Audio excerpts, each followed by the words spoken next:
Hello students, welcome all of you. Algae की इस lecture series में आज हम बात करेंगे एक बहुत ही important topic, that is pigment system in algae. तो जैसा कि हम पीछे काफ़ी सारी वीडियो सीरीज़ में बात कर चुके हैं कि एल्गी में थैलस को लेकर के काफ़ी सारी डाइवर्सिटी है और उस डाइवर्सिटी से जुड़े हुए काफ़ी सारे पॉइंट्स थे जिनको हमें याद रखना होता है एग्ज़ाम के पॉइंट ऑफ व्यू से, और इवन जो कम्पिटिटिव एग्ज़ाम्स हैं उनके पॉइंट ऑफ व्यू से भी वो काफ़ी सारे इम्पॉर्टेंट रहते हैं। इसी प्रकार से अगर हम बात करें पिगमेंट सिस्टम की, तो पिगमेंट सिस्टम को लेकर के भी एल्गी में काफ़ी सारा वेरिएशन हमें देखने को मिलता है। और जैसा कि हमने इससे पहले वाले वीडियो जिसमें कि हमने फ्लैजिलम के बारे में देखा था, वहाँ भी हमने बात की थी कि फ्लैजिलम और बेटर टू से जो फ्लैजिला होते हैं मोटाइल सेल्स में, उनका नंबर, टाइप, उनके इंसर्जन पैटर्न्स, ये सारे क्लासिफिकेशन के पॉइंट ऑफ व्यू से भी काफ़ी सारे इंपॉर्टेंट रहते हैं। तो सिमिलर टू दैट पॉइंट, जैसे कि थैलस काफ़ी इंपॉर्टेंट हो जाता है, उसी प्रकार से पिगमेंट सिस्टम है, ये भी काफ़ी इंपॉर्टेंट पॉइंट हो जाता है। तो डिफरेंट प्रकार के जो एल्गल क्लासेज हैं, जो कि मोस्टली आपको अपने बीएससी एमएससी सिलेबस के पॉइंट ऑफ व्यू से भी आपको काफ़ी सारे मेंबर्स हैं वो पढ़ने होते हैं, तो जहाँ पे ये चीज़ें हमें एलेबरेट लेवल पे भी कई बार हम इनको डिस्कस करेंगे आगे जब हम मेंबर्स पढ़ेंगे। लेकिन यहाँ पे हम एक जनरल कंपैरिजन और एक जनरल ओवरव्यू की बात करने जा रहे हैं कि डिफरेंट पिगमेंट सिस्टम्स हैं वो हमें कौन कौन से पिगमेंट्स एल्गल क्लासेज में या एल्गी में देखने को मिलेंगे। तो सबसे पहले हम बात करते हैं कि व्हाट इज़ पिगमेंट। पिगमेंट क्या होता है? देखिए कि हम पिगमेंट को, जैसे कि इसका वेरी सिंपल अगर हिंदी में बात करें तो पिगमेंट को हम वर्णक बोलते हैं। और वर्णक बोलने के पीछे या पिगमेंट बोलने के पीछे जो हमारा एक्सप्लेनेशन इसके लिए हो सकता है वो ये हो सकता है कि दे आर कलरफुल कंपाउंड्स। और स्पेसिफिकली पिगमेंट्स जो हैं, और इवन जैसे कि हम एल्गी में बात कर रहे हैं, इवन प्लांट्स में बात कर रहे हैं, तो ये ऐसे पिगमेंट होते हैं, they are involve in the process of photosynthesis, कि जो प्रकाश संश्लेषण का जो मैकेनिज्म, जो बहुत ही काफ़ी इम्पॉर्टेंट मैकेनिज्म होता है, इनकी जो ऑटोट्रॉफी नेचर होती है कि अपना भोजन खुद ब खुद सिंथेसाइज करने की जो इनकी कैपेबिलिटी होती है, that is because of specific molecule. और वो जो मॉलिक्यूल हैं वो कलरफुल दिखाई देते हैं। मॉलिक्यूल तो हैं but they are still with a specific colour. तो स्पेसिफिक कलर वाले पिगमेंट हैं, मॉलिक्यूल्स हैं जिनको हम पिगमेंट कह सकते हैं। और थोड़ा सा अगर हम केमिस्ट्री की फील्ड से होकर के आएँ तो हम यहाँ पे ये भी बता सकते हैं कि जो कलरफुल चीज़ें होती हैं, जो ऑब्जेक्ट्स हमें कलरफुल दिखाई देते हैं, तो उनके पीछे जो कारण होता है कि जो पिगमेंट्स हों या जो कलरफुल चीज़ें हों, तो डेफिनेटली वहाँ पर्टिकुलर प्रकार की वेवलेंथ्स को एब्जॉर्ब किया जाता है। और पर्टिकुलर प्रकार की वेवलेंथ्स हैं वो एब्जॉर्ब होने से रह जाती हैं या रिफ्लेक्ट हो जाती हैं, उनकी वजह से हमें उनके कलर्स दिखाई देते हैं। और ये सारा जो कलर से जुड़ा हुआ लेना देना होता है, that is only about visible spectrum of the light, कि जो टोटल सनलाइट होती है उसमें जो विबिग्योर के रूप में आप लोग जानते हैं, this is the visible spectrum. और उसी स्पेक्ट्रम में से किसी खास पर्टिकुलर वेवलेंथ की लाइट को ये सोखते भी हैं और एमिट भी करते हैं, और एमिट और जो रिफ्लेक्टेड लाइट होती है उसी के बिहाफ के ऊपर पिगमेंट्स हैं और इवन जो कलरफुल कंपाउंड्स हैं वो हमें कलरफुल दिखाई देते हैं। तो अपने आप में एक अलग दुनिया है, कलरफुल दुनिया है। और बेटर टू से जो सनलाइट का जो कलरफुल भाग है उससे इसका लेना देना होता है। और हम यहाँ पे बात करेंगे कि जो डिफरेंट टाइप के एल्गी होते हैं उनमें कौन कौन से पिगमेंट हमें देखने को मिल सकते हैं। तो सबसे पहले हम बात करते हैं कि क्लास स्पेसिफिक कलर रहते हैं। जैसे हम बात करते हैं क्लोरोफाइसी, वो हरे से वाला है। हम बात करते हैं रोडोफाइसी, वो लाल रंग के हैं। हम बात करते हैं फियोफाइसी, वो भूरे रंग के हैं। तो पर्टिकुलर जो कलर है, जो रंग हम बता रहे हैं कि ये हरे होते हैं, भूरे होते हैं, ये नारंगी होते हैं, ये गोल्डन कलर के होते हैं, this is specific colour, this is the class specific colour. की जो पर्टिकुलर एल्गल क्लास होगी उसका कोई खास कलर होता है ऑफ द थैलस, क्योंकि एल्गी में बॉडी है वो थैलस के रूप में होती है। तो किसी भी क्लास के हम किसी भी मेंबर को लें, जैसे कि हमने सपोज आपने कारा को ले लिया, तो कारा अपने आप में एक थैलस ही है उसका बॉडी, और वो क्लास स्पेसिफिक उसका जो कलर है वो पर्टिकुलर पिगमेंट की वजह से होता है। अब यहाँ पे थोड़ा सा और आपको ध्यान देना है कि क्लास स्पेसिफिक जो भी कलर होता है of the thallus is due to कारण क्या होता है, predominance of specific pigment, कि वहाँ पे कोई खास पिगमेंट होता है वो प्री डोमिनेंट होता है, उसकी मात्रा बाकी पिगमेंट्स की मात्रा की तुलना में ज़्यादा होती है। ऐसा नहीं होगा कि किसी भी अलग क्लास में केवल एक ही पिगमेंट पाया जाता है, no, there are so many pigments, several types of pigments एक साथ प्रेजेंट होते हैं, बट उन सभी में कोई एक पिगमेंट ऐसा होता है जो ज़्यादा होता है। उसी के लिए हम वर्ड यूज़ कर रहे हैं प्री डोमिनेंस, कि जो डोमिनेंट है उसकी वजह से जो उसका कलर है वो हमें उस थैलस के कलर के रूप में दिखाई देता है। तो स्पेसिफिक कलर क्यों आ रहा है, क्योंकि वहाँ पे बाकी पिगमेंट्स की तुलना में कोई एक खास पिगमेंट ज़्यादा पाया जाता है।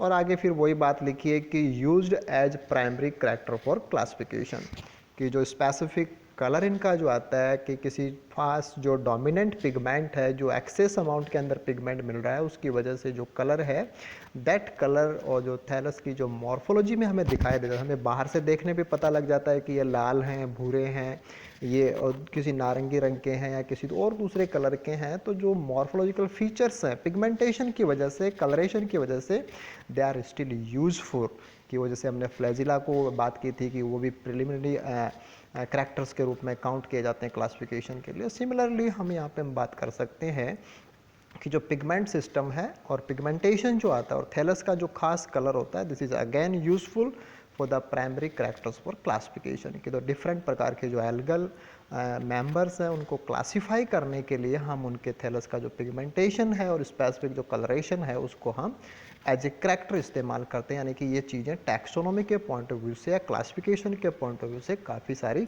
इंपॉर्टेंट हो जाती है। अब हम बात करते हैं कि पिगमेंट्स हैं वो मेजरली कौन कौन से कैटेगरीज के हो सकते हैं या कौन कौन से टाइप्स पिगमेंट्स के अंदर हम इंक्लूड करते हैं। तो सबसे पहले हम बात करते हैं कि यहाँ पे क्लोरोफिल्स हो सकते हैं या कैरोटिनॉइड्स हो सकते हैं या फाइकोबिलिन्स, या जिनको हम दूसरे वर्ड के रूप में जो बिली प्रोटीन्स हैं ये भी हम इनको बोल सकते हैं। तो एल्गल थैलस के अंदर या एल्गल सिस्टम्स के अंदर हमें 3 प्रकार के मेन पिगमेंट देखने को मिलते हैं। One is chlorophyll, second is carotenoid and third one is phycobilins और बिलीप्रोटीन्स। अब हम वन बाय वन करके इनको देखते हैं। सबसे पहले बात करते हैं क्लोरोफिल। जैसा कि क्लोरोफिल को आप पहले से भी जानते हैं कि ये हरे रंग के ऐसे पिगमेंट हैं जिनको हम नॉर्मली छोटी क्लासेस से आप लोग इनको लगातार पढ़ते भी आ रहे हैं। सबसे इम्पोर्टेंट बात ये होती है कि ये बायोमोलिक्यूल तो हैं, डेफिनेटली इनकी स्ट्रक्चर वगैरह भी आपको पता है कि इनमें पोरफायरल रिंग्स, स्टैल्स ये सब होते हैं, but these compounds are fat soluble, colourful भी हैं, विजिबल लाइट के साथ में इनका इंट्रैक्शन भी होता है, विजिबल लाइट की किसी खास वेवलेंथ वाली लाइट को ये एब्जॉर्ब भी करते हैं, but they are fat soluble in their nature. Fat soluble का मतलब ये है कि वो हाइड्रोफोबिक होते हैं। हाइड्रोफोबिक का मतलब ये है कि फैट सॉल्युबल चीज़ें जो फैटी चीज़ें होती हैं, जैसे कि हमारी बात करें तो जो सेल मेम्ब्रेन होती है, सेल मेम्ब्रेन के अंदर भी फॉस्फोलिपिड्स हैं, this is again fatty structure, hydrophobic structure. तो fat can dissolve in fat और fat can stand in fat, कि जो हाइड्रोफोबिक है वो हाइड्रोफोबिक में अपनी जगह बना सकता है, हाइड्रोफिलिक है वो हाइड्रोफिलिक में अपने स्थान को बना सकता है। तो जो भी क्लोरोफिल मॉलिक्यूल्स होते हैं, क्लोरोफिल मॉलिक्यूल्स जो जस्ट लाइक पिगमेंट बिहेव करते हैं, तो वो मेम्ब्रेन में लगे रहते हैं। जैसे कि आप पीछे की क्लासेस को रिमेंबर करें तो आपको पता लग जाएगा कि हम वहाँ पे क्लोरोप्लास्ट की बात करते हैं, उसमें थाइलेकोइड की बात करते हैं, थाइलेकोइड मेम्ब्रेन की बात करते हैं, थाइलेकोइड मेम्ब्रेन के ऊपर क्वांटासोम्स की बातें करते हैं, और वहाँ थाइलेकोइड के मेम्ब्रेन के अंदर लगे हुए पिगमेंट्स की बात करते हैं। तो मेम्ब्रेन में जब पिगमेंट लगता है या मेम्ब्रेन में जब कोई पिगमेंट पर अपने आप को इस्टेब्लिश करता है तो वो तभी कर सकता है क्योंकि उसको मेम्ब्रेन जैसा होना होता है, यानी कि मेम्ब्रेन भी हाइड्रोफोबिक होती है और ये भी हाइड्रोफोबिक होते हैं। तो हाइड्रोफोबिक चीज़ों के साथ में बाइंड अप हो सकती हैं, इंसर्ट हो सकती हैं, वहाँ पर रिटेन कर सकते हैं। तो very very very important factor है कि they are fat soluble, otherwise तो वो मेम्ब्रेन के अंदर अपने आप को इंसर्ट ही नहीं करा सकते।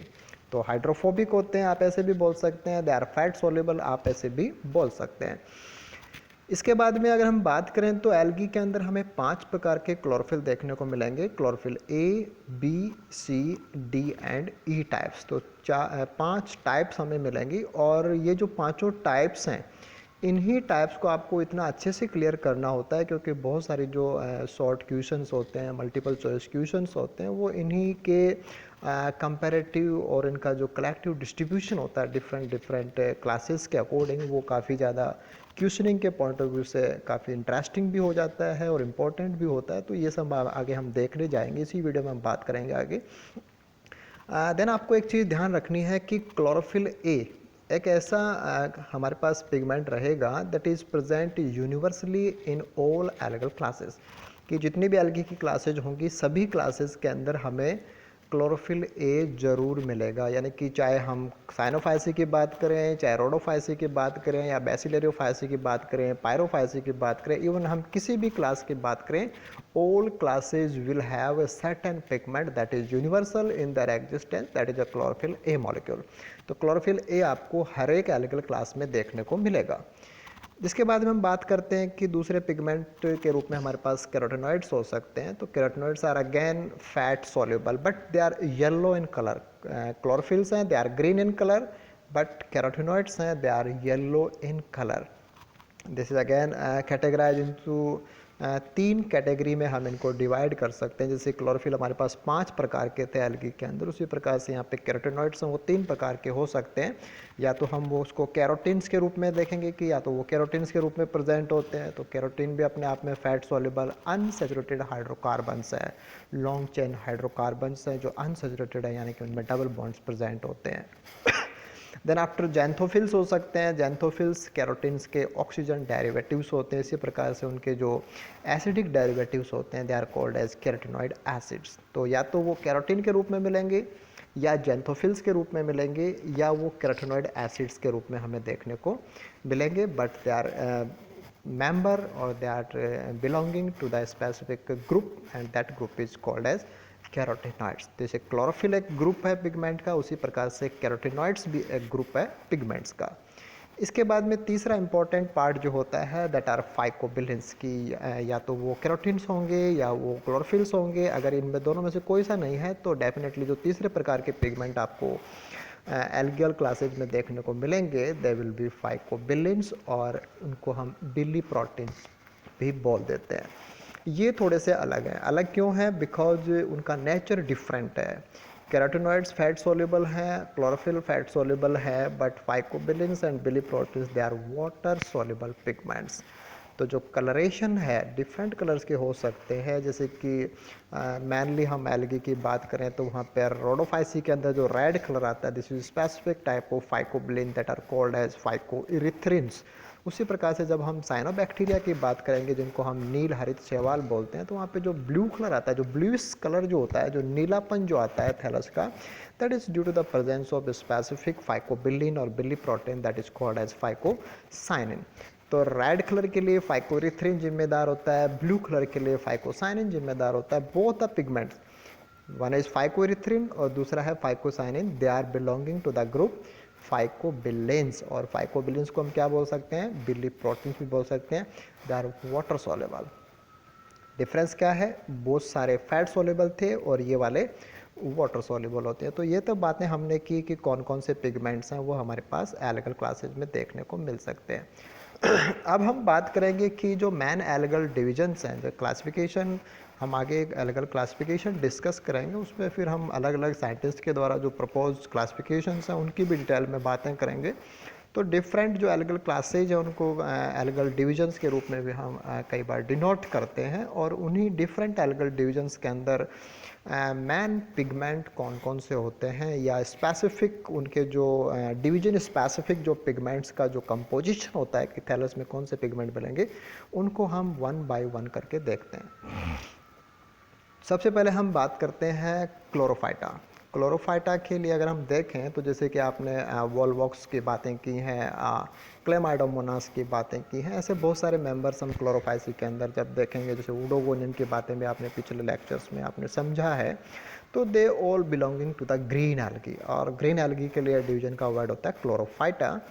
तो मैंने यहाँ पे कोशिश की है कि साथ में आपको जो स्पेसिफिक मेंबर है जो मोस्टली आपके सिलेबस के आसपास का ही मेंबर हो उसको डाला गया है, जिसको आपने पढ़ा हो या जिसको आप तैयार कर रहे हो उसका डायग्राम भी डाला है, ताकि आप उसको अच्छे से रिमेंबर भी कर सकें, उसकी क्लास कौन सी है, डिवीज़न कौन सी है, वो चीज़ें भी आपको कलेक्टिवली यहीं पे एक साथ मिल जाएँ। और स्पेसिफिक जो पिगमेंट सिस्टम है उसको मैंने उसके साथ में यहाँ पे इंसर्ट रख किया है। तो अगर हम क्लोरोफाइटा की बात करें तो वहाँ पे क्लोरोफिल ए क्योंकि यूनिवर्सल है वो सभी में मिलेगा, तो क्लोरोफिल ए के अलावा हमें यहाँ पे मिलेगा क्लोरोफिल बी। इसके अलावा हमें कैरोटिनॉइड्स और जैंथोफिल्स देखने को मिल सकते हैं। ये तो बात रही क्लोरोफाइटा की। इसके बाद में अगर हम नेक्स्ट डिवीजन की बात करते हैं दैट इज़ कैरोफाइटा, जिसमें कि कारा आपका एक मेंबर है वो आता है कैरोफाइटा। कैरोफाइटा का भी पिगमेंट सिस्टम बिल्कुल से सेम है कि क्लोरोफिल ए एंड बी ही मिलेंगे। इसके बाद में गामा कैरोटीन, ये वाई कैरोटीन नहीं है, गामा कैरोटीन, लाइकोपिन एंड जैंथोफिल्स ये असेसरी पिगमेंट्स होते हैं, क्योंकि स्टार्टिंग में हमने कहा था कि थैलस का मैन कलर किसी खास डोमिनेंट पिगमेंट की वजह से होता है, उसके अलावा दूसरे पिगमेंट और भी प्रेजेंट होते हैं, they are called as secondary pigments और असेसरी पिगमेंट्स जो प्री डोमिनेंट नहीं होते हैं। तो जो हाईलाइट किए हुए हैं वो प्री डोमिनेंट पिगमेंट हैं, और जो हाईलाइट के नीचे लिखे हुए हैं जैसे कि यहाँ पे गामा कैरोटीन लिखा है, लाइकोपिन लिखा है, जैंथोफिल्स लिखे हैं, दे आर असेसरी और जो थोड़ी कम मात्रा में प्रेजेंट होते हैं, but they are still present in that particular type of thallus. तो कैरोफाइटा के अंदर आपको गामा कैरोटीन मिलेगा, लाइकोपिन मिलेगा, जैंथोफिल्स मिलेंगे, और स्पेसिफिक मेंबर के रूप में आप ध्यान रख सकते हैं कि कारा, और यहाँ पे बाकी चीज़ें भी आप साथ में रिवाइज और रिमाइंड कर सकते हैं।